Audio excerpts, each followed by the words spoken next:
Via Positiva. Via Positiva. Via Positiva. V studiu pozdravljam Davida Sipoša. Lep pozdrav, David. Lep pozdrav. Vas je treba kaj posebej predstavljati v zadnjem letu, pa res ne. Kako se vi soočate s prepoznavnostjo? Zdaj pa res že marsikdo ve, kdo je David Sipoš. Pa ne vem, če se kaj preveč okoli tega sekiram ali pa da bi me motilo. Se mi zdi, da nisem niti toliko v taki javnosti, da bi zdaj ljudje kar pristopali do mene. Pred kakšnim tednom je ravno frizerka mi sicer rekla, a vi ste tisti z televizije? Pa mi je bilo čisto prijetno, ampak tako se pa ne to dogaja na neki taki ravni, da bi bilo moteče. Tako da Bogu hvala, da ljudje prepoznajo, se pa tudi jaz sam od sebe ne posebej izpostavljam, tako poskušam biti v javnosti ali pa vsaj pred kamerami res toliko, kot je potrebno in nič kaj več. Ker vaš poklic, hočeš nočeš, je povezan tudi z javnostjo, s prepoznavnostjo, ker je javnosti namenjeno neposredno, ampak to je za ljudi. Slika nas pa sploh predstavi, nas razkrinka. Režiser, scenarist, producent, vodja ekipe Studia Sipoš, kar veliko vas je, zelo raste ta vaša filmska ekipa. Ja, Bogu hvala, da to raste, da ima Bog neke načrte z nami. Sam včasih se kar sprašujem, kje naj bi bila ta meja, do kam lahko zrastemo. Tako leta nazaj sem si rekel, da bi mogoče ekipa maksimalno 7 bila idealna in da kaj več kot to si nikoli ne želim. Zdaj nas je skoraj 25 in je že zdavnaj prešla neke začetne ideje, kam naj to gre. Tudi v nekem takem čisto industrijskem smislu, kako filmska industrija deluje, smo že precej nadpovprečni, kar se tiče nekih redno zaposlenih ljudi. In res ne vem, kam to gre. Tako se mi zdi, da je to neka šola zaupanja, da smo na pravi poti, da se moramo ukvarjati v resnici z vsebino, z odnosi, z tem, da smo zapriseženi svojemu poslanstvu, ne pa se ukvarjati s tem, koliko nas je, a smo veliki, a smo mali, a je to nek posel, ki raste. Bog lahko v vsakem trenutku zapre kako pipico in nas zmanjša. Tako da Bogu hvala, da smo trenutno toliko veliki, mogoče smo tako veliki zato, da delamo velike projekte. Če bo pa kdaj potreba, da nas izuči v tem, da bomo manjši, bomo pa mogli se zmanjšati. Ta prilagodljivost je ključna. Ja, je ključna, je pa res tudi, da v neki filmski industriji, kjer ti najemaš bolj kot ne freelancerje, torej neke ljudi, ki se za posamezen projekt priključijo, kreativno ali pa čisto tehnično, tam je lažje menjavati velikost ekipe, ki rečeš ekipa, mi smo pa vseeno redno zaposleni in to ni več potem tako agilna stvar, da kar v mesecu 2 spremeniš velikost. Tako da moramo v resnici čim boljše planirati, kakšna bo naša prihodnost, kaj bomo počeli čez 6 mesecev, čez 1 leto, čez leto pa pol. Po drugi strani pa puščati opcijo, da se bo to tudi spremenilo, ker marsikaj je samo neko predvidevanje, upanje, da se bo kak projekt zgodil, da že nekako z neko mislijo delaš, da ta denar bo prišel v studio, pol se pa kdaj kaj spremeni, pa moraš znati urgirati, ampak je to dosti težje, če nimaš samo pogodbenih ljudi, ampak imaš dejansko ljudi, ki so zaposleni, tam pač tako iz meseca v mesec ne moreš velikih sprememb narediti. Kako združujete ta dva zelo različna polja, David Sipoš? Kot ustvarjalec dostikrat razmišljate pred časom, veste, kaj bi družba potrebovala, začutite neki instinkt, pride, imate ta smisel, tudi kot režiser veste, kako zgodbo nekaj povedati. Po drugi strani se morate pa soočati s takšnimi zelo podjetniškimi izzivi. Vas to kdaj omejuje? Bi radi, da bi se s tem bolj otipljivim realnim svetom lahko povsem drugi ukvarjali, ali vi kot producent vendarle neizogibno tudi na to področje posegate in kako združujete ta dva na videz nasprotujoča si svetova? Saj ne vem, če ste si nasproti. Ja, gotovo je bila moja pot taka, da sem začel čist v teh kreativnih v kreativnih vodah, kjer je bil izziv, kako neko stvar posneti, kako jo povedati, kako jo spraviti zgodbo, kako jo zmontirati. Ker včasih rečejo, pusti umetnika, on je v svojem svetu. Ja. Sicer ne to kreativno nit lahko presekamo in je škoda. Ja, tu je kar ena velika borba v ozadju, kako si pustiti nekaj kreativnosti še zase in da ne postaneš samo menedžer. Ker na začetku sem lahko bolj ko ne prepustil cel čas samo kreativi. Ko pač ta samostojni podjetnik oziroma ko si na začetku sam počasi rasteš, moraš se začeti ukvarjati s tem, koliko financ, ki jih dobiš, a ne nameniš v neko investicijo, koliko pa jih nameniš lastnemu užitku, a ne. Tako da že tam je sicer treba razpolagati s tem, da si mal podjeten, no. A ne, če verjameš v to, da lahko iz tega zgradiš nekaj večjega, bo vsak na svoji začetni poti investiral čim več denarja, ki ga dobi nazaj v to delo. Torej, mogoče lahko potem najameš sodelavca, mogoče lahko si kupiš boljšo kamero in pač stvar počasi raste. Zdaj, po tolikih letih ustvarjanja so te dileme pač x-krat večje in veliko težje. Ampak še vedno je dilema med tem, kako moj čas razporediti med kreativo in med, ne bi rekel glih birokracijo, bolj vodenjem ekipe, kjer se nočem čisto odpovedati kreativi. Vseeno je to bila moja prva ljubezen in moja prva strast, zakaj sem se sploh s tem začel ukvarjati.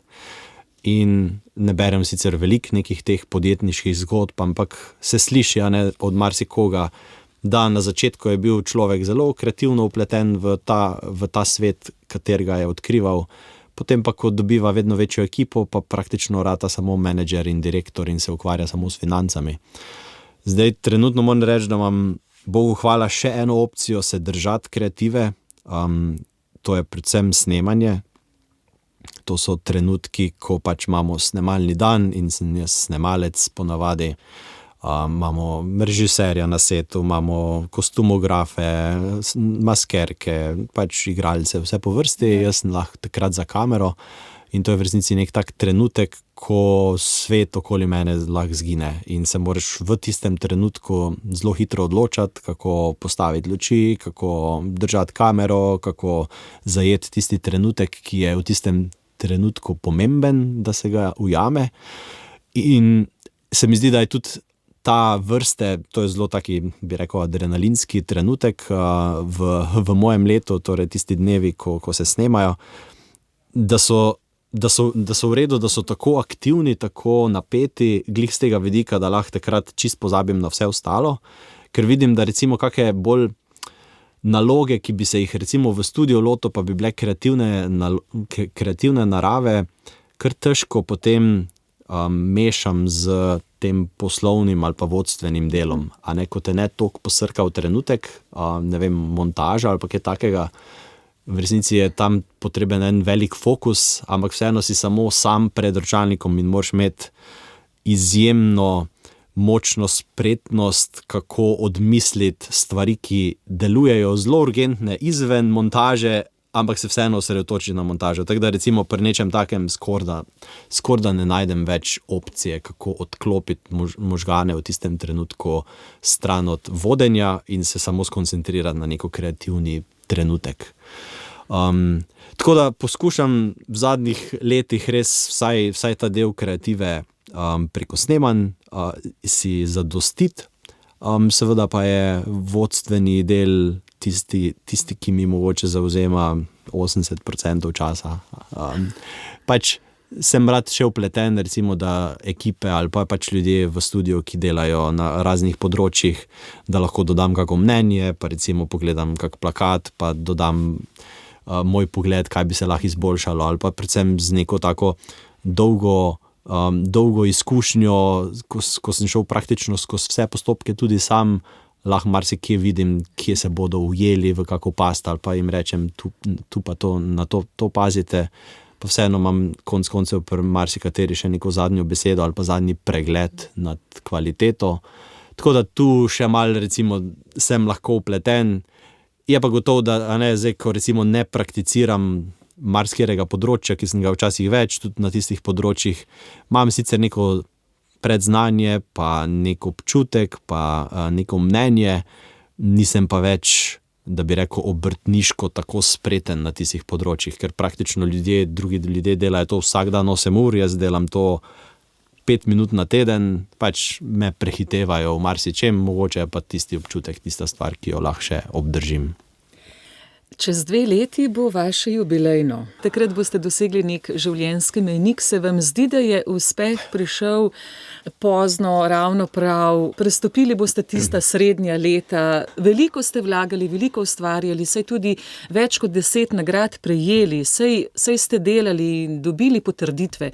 Ampak ta velik bum se je pa vendarle zgodil zdaj sredi vašega življenja. Je res ta vrhunec ustvarjalnosti. Vas je to okrepilo, ne samo potolažilo, dalo tisto potrditev, dobro sem se odločil, sem šel res neko svojo pot in dobro, da sem tu vztrajal. Kako vas vse te nagrade, pozornosti, tudi to, da smo opazili zelo vaše delo na nacionalni ravni in širše, kam usmerjate zdaj svoj korak naprej v tem poslovnem, filmskem, ustvarjalnem svetu? Ja, jaz niti ne vem čisto točno oceniti, da sem v življenju hiter okoli teh dosežkov ali sem počasen. Se mi zdi, da poteka ravno s pravo hitrostjo, ker marsikdaj, ko je kakšna stvar šla prehitro, vidim, da mogoče ni bila ali dovolj premišljena, ali pa je za to, da je šla tako hitro, zahtevala nek svoj davek. Če se je kdaj zgodil kak večji projekt, na katerega mogoče nismo bili še čist pripravljeni v tistem trenutku, smo mogli zelo na hitro ali razširiti ekipo, vzeti ljudi, ki niso mogoče bili čist preverjeni, da res pašajo v ekipo, da pašajo naš duh studia. In potem v resnici šele po projektu rešuješ in saniraš težave, ki so se nakopale s tem, da si v enem letu krat 3 zrasel, recimo. In to niti ni najboljša stvar, ki si bi jo v resnici človek želel. Tako, če bi samo gledal skozi oči, to je neka firma, to mora uspeti, to mora čim hitreje napredovati, mogoče, a ne? Ampak če pa si rečeš, v resnici hočem eno stabilno ekipo, ki se bo imela rada, ki bo verjela drug v drugega, ki si bo zaupala, pa te stvari zelo težko prehitevaš in noben denar v resnici tu ne koristi, ker mora ta ekipa dobivati zaupanje drug drugega samo s časom in samo z rednim delom, z projekti in tako. Tako da, kam bo še šla ta firma oziroma ta studio s temi ljudmi, upam, da imam še dovolj let pred sabo, da lahko še raste, mogoče je to, kar lahko v Sloveniji dosežemo in nekam dlje itak ne more iti, čist zaradi nekih jezikovnih meja in podobnega.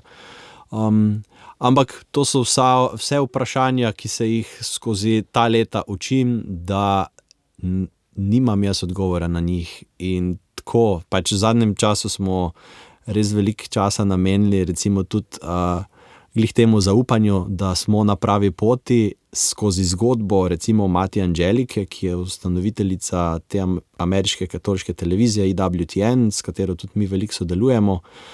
In ona se je tako kot ena čisto preprosta nuna šla ogromnih projektov, ki so v resnici presegali njeno kapaciteto, kje sploh to denarja dobiti za vse te projekte in koliko je mogla v resnici zaupati skozi to, da se je kakšne stvari odločila speljati.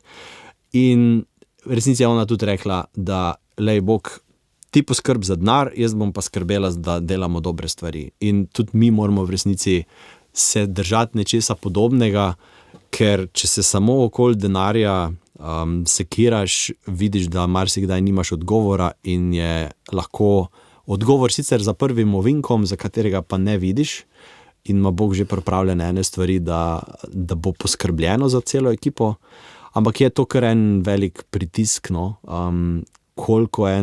koliko v resnici enih sredstev more priteči v studio, da toliko velika ekipa obratuje. In za to jaz nimam odgovorov vedno. Včasih se zdi, da smo na slepi poti in ne vemo, kako bomo preživeli, pol se pa zgodi spet nek čudež in so stvari spet tlakovane tako kot treba. Tako da ne vem, kam nas pelje vse to, kako široka so še pota naša v prihodnost.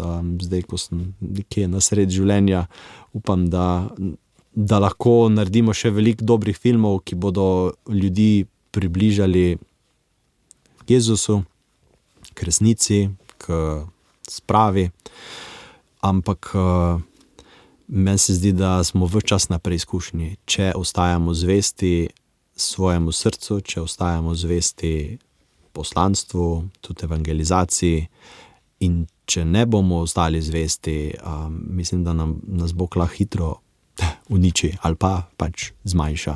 In meni se zdi, da smo poklicani k eni svetosti pri našem delu in ne smemo tega vzeti za samoumevno, ne smemo vzeti naše velikosti in recimo uspeha kot nekaj samoumevnega, ampak v resnici biti čist ponižni in hvaležni, da sploh smo do zdaj uspeli to narediti in Bog ve, kaj so še plani za naprej. Pa ekipi nameniva nekaj pozornosti, potem pa tej vaši duhovni drži in seveda bova prišla tudi do filma Exodus, naša kri, ampak ekipa, kako se odločate in tudi predate režiserski stav, režisersko odločanje tudi drugim. Kako se to zgodi? Ja, zdaj recimo čisto v ekipi par stvari, a ne, zdaj naša ekipa. To gre kar za veliko zaupanje namreč. Gre za veliko zaupanje in pač res bi skoraj za vsakega izmed članov ekipov dal roko v ogenj. Pač toliko kot mi namenimo enega časa in ene pozornosti v naše odnose, po moje res že presega skoraj da mojo kapaciteto, tudi sodirektorice v studiu Elze. Na kakšen način pa, mogoče samo v stavku opišete, na kakšen način se ukvarjamo z njimi? Ja, in veliko pozornost namenite odnosom. Trenutno recimo tako, zdaj to je praksa zadnjih par let, da imamo dnevna poročila praktično vseh zaposlenih, ki delajo, in probamo ta dnevna poročila spodbujati, da noter ni samo kaj se je naredilo, pravzaprav to niti ni bistvo teh poročil, ampak kako je človek skozi ta dan šel. Jo, to je pa zelo inovativno. Kaj so bili odnosi, ki so gradili ta dan, kje so bili zapleti. Čustveni poslovni dnevnik. V resnici je res nek čustveni dnevnik in skozi to se mi zdi, da se marsikdaj vidi, kje so neka trenja in lahko potem že naslednji dan mogoče se soočimo ali z to ekipo, ali s tem človekom, ki se mogoče počuti nevrednega v tako veliki ekipi, ki se mogoče počuti, da ne bo zmogel tega projekta speljati, ker je čist prevelika stvar, ki se mogoče počuti zgaranega, ker že tedne ni šel na kak dan dopusta. In to zaznavati pri ljudeh, da vidiš, ta rabi počitek, ta rabi spodbudo, ta rabi samo en trepljaj po rami. Kolikšno zaupanje tudi na strani ljudi, ker vedo, da bo odmevalo, kar bodo zapisali. Že da to dosežeš pri sodelavcih je veliko. Sej, trenutno recimo gre v to, da se z tolikimi ljudmi v dnevu, pa samo preko teh poročil pogovarjamo, gre ura pa pol, čisto praktično. Ura pa pol gre samo v ta poročila. Mojega dela, oziroma zdaj si to deliva z Elzo, ampak tako. Je pa zelo pomembno. Meni se zdi, da je zelo pomembno, kljub temu, da si rečeš ura pa pol, pač to je tudi tako, kaj bi se lahko vsega ostalega naredilo, ampak to se mi zdi, da je tisto, kar nas trenutno dela malo posebne, in če tu namenjamo čas, boljše, da tu namenjamo čas in iščemo pol ure manj iščemo ali pa 1 uro manj iščemo finance, ker včasih je tisto samo tako streljanje v prazno, pa v resnici ima Bog neke čist druge načrte. Se pa na dolgi rok ne bo porušilo, ne? Sicer pa, če nisi pozoren na čustven preplet sodelavcev, nekaj časa bo že to šlo, potem se pa lahko razbije kot kristal. Zato je verjetno hvala za to zelo inovativno idejo in nek premislek za vse kolektive. David Cipoš, smo v tednu katoliškega šolstva. Opiševal nekoliko vaša gimnazijska leta, odločitev za katoliško šolo in ste dobili prav v teh gimnazijskih letih, ali se je izostrila morda vizija, kaj bi počeli, kaj bi bili v življenju. K temu seveda takoj dodajam še tisti podton, ta vaša duhovna naravnanost. Odkot ta trdnost osebnosti, tudi zasidranost v presežno, je to zgolj neka družinska tradicija ali se je tudi v tem katoliškem okolju to morda še bolj premislilo, kot inteligentni človek ste zagotovo imeli tudi vprašanja, tudi dvome, ampak so se našli pravi argumenti in vas je to utrdilo, da danes lahko ustvarjate takšne reči kot jih, seveda s tem vrednotenjem krščanskim, nekim temeljem. Ja, to je vse dar. Pač dar je, da sta si starša vzela toliko časa v mojem otroštvu, da sta nas probala peljati po tej poti. Ampak to si marsikatera katoliška družina želi in počne in ni nujno, da je na koncu izkupiček tak, kot si ga misliš, da bo. Včasih lahko grejo otroci po svoji poti, pa si rečeš, kaj sem zgrešil, na vse veruke, vse posod smo ga peljali, zdaj pa je nekje čist drugot. Tako da, to je dar. To ni nekaj, kar tako seštevaš skupaj, lego kocke in na koncu nekaj rata in si lahko prepričan, da to trdno stoji. Ne, pač, če nima Bog tu vmes ene besede, se lahko tudi to sesuje in Bogu hvala, da je tako bilo. Pol odločitev za škofijsko gimnazijo, v resnici brat Ruben je šel že pred mano tja, jaz nisem sploh kaj posebej razmišljal, kam grem, sem šel pač za njim. In moram reči, da tudi tekom škofijskih let sem mogoče predvsem razvijal ta moj neki intelektualni del, veliko sem takrat rad debatiral, razmišljal o politiki, po moje bil 5-krat bolj pameten, kot sem zdaj. Ampak tako našel sošolce, prijatelje, s katerim smo lahko filozofirali, o zgodovini debatirali, o filozofiji debatirali, o politiki. In tako se mi zdi, da sem takrat mal ta intelektualni del sebe razvijal. Seveda sem se pa potem konc 3. letnika prvič soočil s filmom, čist slučajno, po pomoti, da sem mogel snemati en oratorij v Albaniji preko ene misijonske družbe in tam sem spoznal kamero, potem ko sem to montiral, sem tudi prvič spoznal, kaj pomeni montirati neke posnetke, da lahko z njih narediš eno zgodbo in tisto me je po moje pač čist prevzelo in od takrat naprej mislim, da nisem nikoli več razmišljal, kaj naj počnem v življenju, ker je bila to edina pot.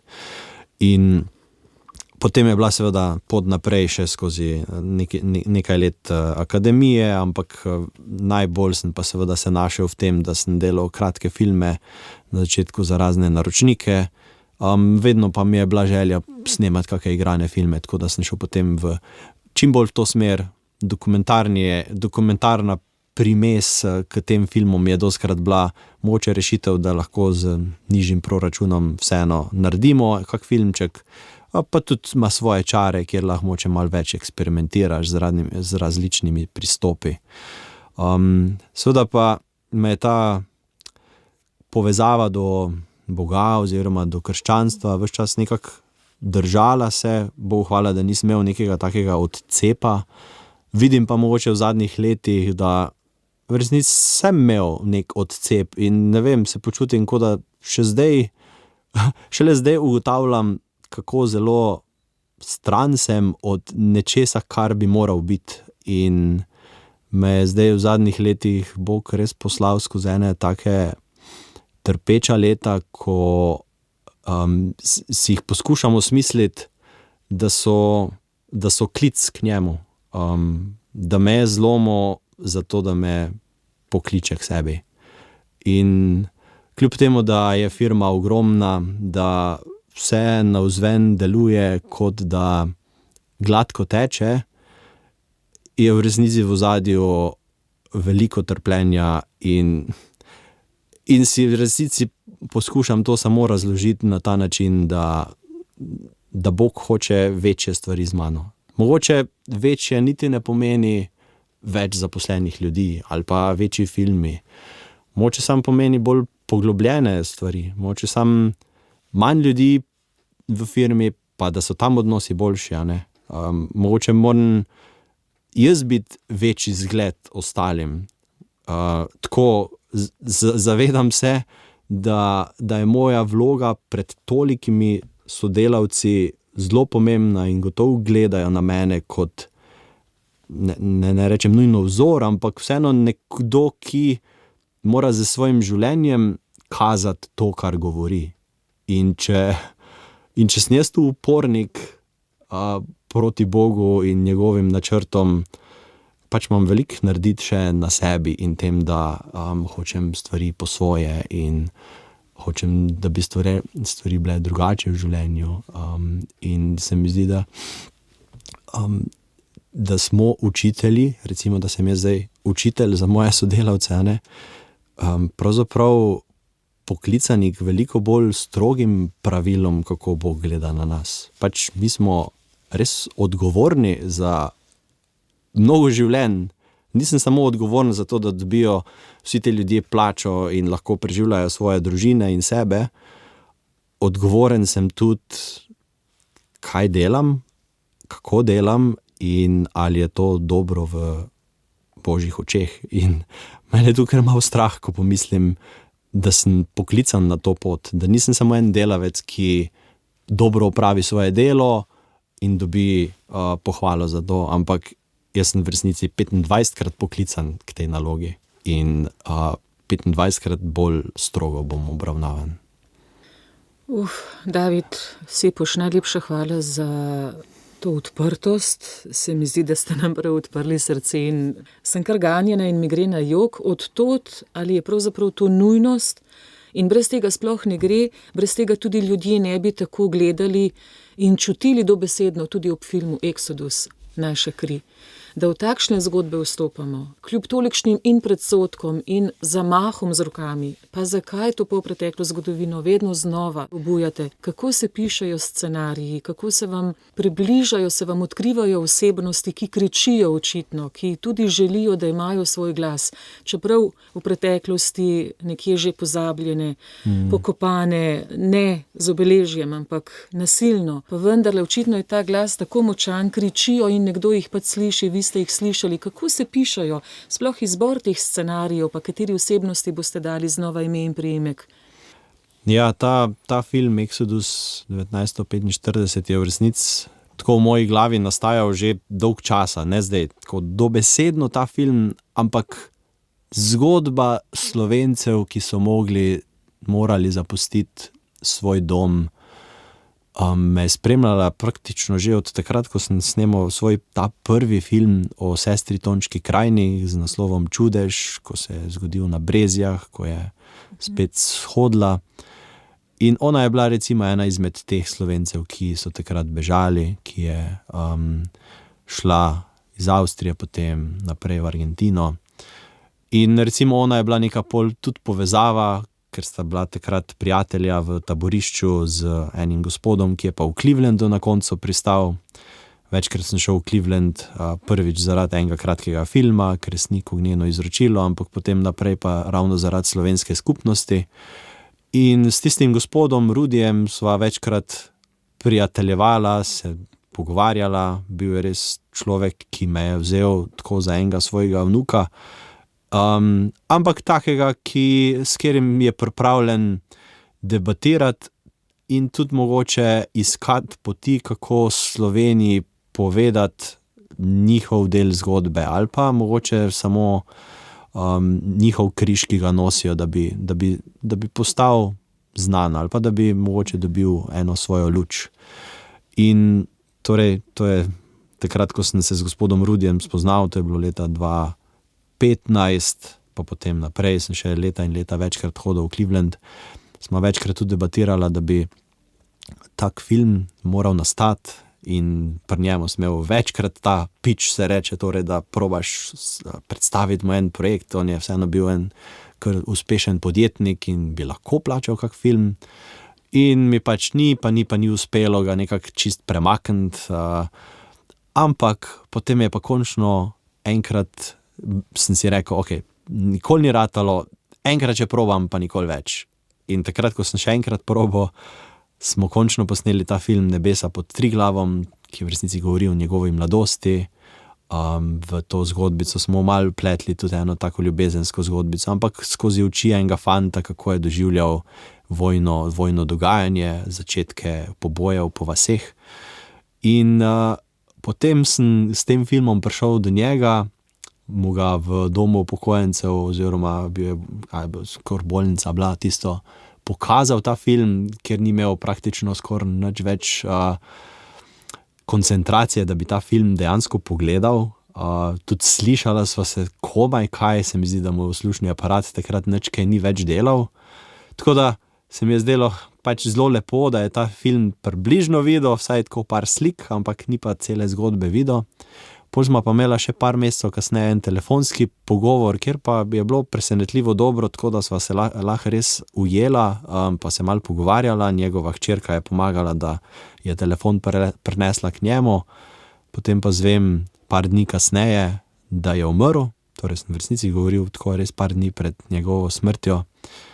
In je potem tudi njegova hčerka rekla, da bo dala en večji znesek v ta film, ki ga hočemo posneti in smo ga takrat hoteli posneti, torej Exodus 1945.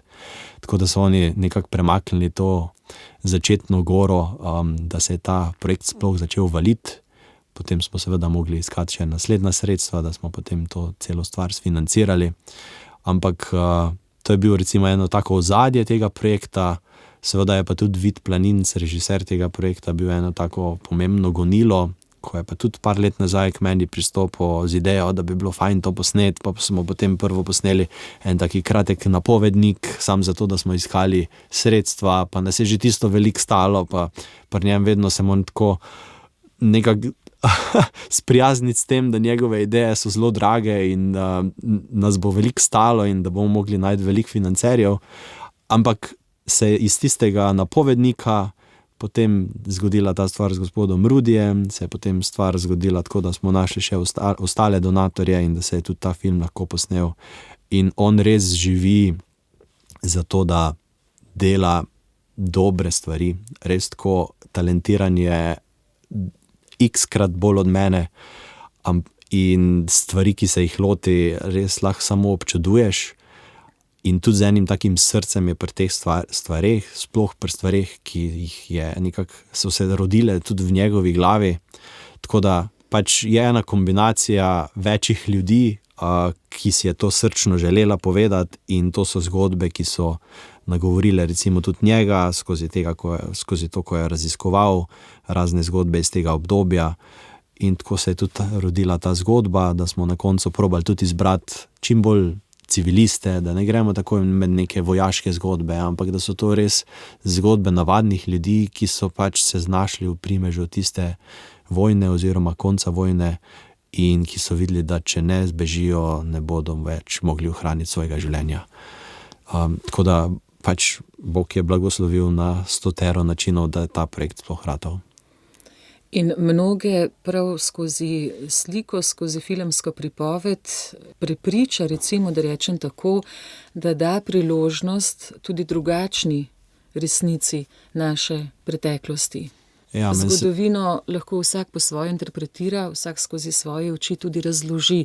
Ta film je pa uspel očitno, da smo odprti tudi za takšne zgodbe. Kaj vi mislite, David, in ali je to dokaz tudi to priznanje, nagrada Zlata rola? Meni se zdi, da je v Sloveniji v resnici še veliko več potencialnih gledalcev, ki jih taka zgodba nagovarja, ki so del te zgodbe, ki vejo, kaj so njihovi predniki, stari starši pretrpeli, ne samo maja 45, pa junija, pa tiste mesece, ampak kaj so vse trpeli naslednja desetletja, ko so morali te zgodbe zamolčati, jih ne govoriti svojim otrokom, ko so jim te zgodbe pustile ogromne travme in kako je en velik del naroda takrat moral zapustiti Slovenijo, kakšno luknjo je v resnici pustil v Sloveniji in tudi kako je en velik del naroda v Sloveniji moral še naprej te stvari v resnici samo v tihoti, v tišini govoriti naprej, če sploh. In se mi zdi, da smo Slovenci potrebni takih zgodb, da slišimo ta del zgodovine, se mi zdi, da je predvsem pomembno, da čim več mladih to vidi, predvsem, da se naučijo, kaj je sploh ta zgodovina bila, ker žal šolski sistem o tem delu slovenske zgodovine ne govori na tak način, tudi ne dajemo sploh opcijo sočustvovati z nasprotno stranjo, meni se je tudi narobe, če recimo ta desna ali pa kakorkoli stran ne zna sočustvovati z žrtvami na partizanski strani, torej na drugi strani. In tako se mi zdi, da moramo imeti odprt ta čut za sočloveka. Seveda je pa pomembno, da v tem trenutku povemo te zgodbe in da sploh pridejo ven, ker zdaj smo imeli 70-80 let vojaških in zgodovinskih filmov, ki o tem delu zgodovine niso spregovorili nič ali pa so povedali bore malo ali pa sploh narobe. In se mi zdi, da je potrebno, da te Slovenci dobijo en spomenik tudi v filmski obliki, da lahko počivajo v miru. David, če se lahko tudi s tem priznanjem, ki ga da stroka filmskim ustvarjalcem, tolikšna številka do zdajšnjih gledalcev, kaj to pomeni za film, da vas podpremo, lahko tudi finančno in sicer? Mislim, Zlata rola v resnici je samo, bi rekel, beseda, ki jo prejmeš ob 25,000 gledalcih v kinematografih. V resnici je to samo neka uradna plaketa, ki jo vsak film dobi, če doseže toliko gledalcev. Nam je predvsem bilo pomembno, da ta zgodba gre navzven, tudi če bi bilo 24,990 gledalcev na koncu in ne bi dobili Zlate role, nam je v resnici čisto vseeno. Pomaga pa mogoče ravno pri neki taki medijski prepoznavnosti, da smo mogoče še par dodatnih ljudi uspeli zdaj v zadnjem času prepričati, da so si šli film ogledati, da so mogoče skozi nekatere medije, ki so do takrat molčali o tem filmu, končno zvedli, da ta film sploh obstaja. Mislim, da je sicer katoliški mediji, pa recimo Radio Ognjišče, tako naredili levji delež, kar se tiče ozaveščanja, da ta film sploh je možno si ogledati, ampak tako, pomaga pa Zlata rola pri neki taki prepoznavnosti, ni pa to nič kaj drugega kot to. Je bilo pa res veliko nastopov, premier po kinematografih, ta pojavnost, ta prisotnost, zavzame kar nekaj energije. Kar velike energije vzame. To je neko svojevrstno razdajanje. Ta promocija, v resnici to ni nič podobno kakšni promociji, ko smo pri kakih izdelkih recimo vajeni, da pač promocija potem prinese večje zaslužke, zato ker nekaj investiraš v reklamo, potem pa se stvar samo razširi. V resnici je tu zaslužek v slovenskih kinih potencialno precej nizek, ker je res, te številke niso velike, filmski medij je pa zelo drag, tako da smo si na koncu nekako pokrili stroške, ki smo jih imeli z promocijo samo in z časom, ki smo ga vložili v ta del distribucije. Se mi zdi, da je dosežek, da nismo šli tu v nek minus, ampak ne moreš pa iz tega financirati recimo nadaljevanja. David Cipoš, proti koncu najnega pogovora greva in mislim, da je bil čustveno kar naporen. Tudi mi, da bi skoraj do zdaj potrebovala en predah, pa ga dovoliva tudi poslušalkam, poslušalcem in povejva, da film si še lahko ogledamo tudi v teh večjih dvoranah. Po različnih krajih Slovenije še vedno se film predvaja.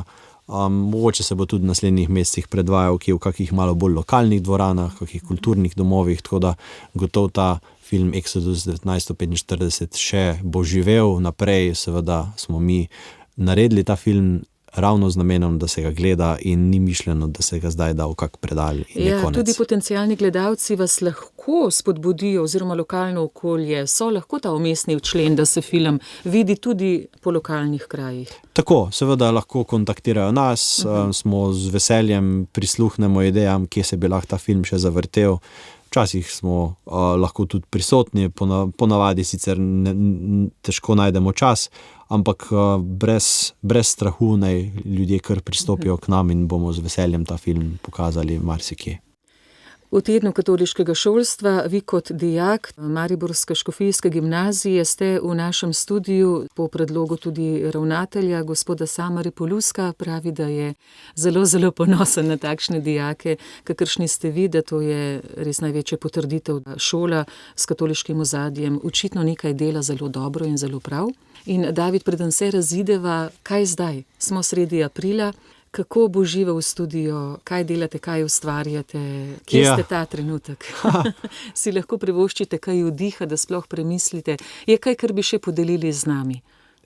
Ja, itak se veliko stvari dogaja.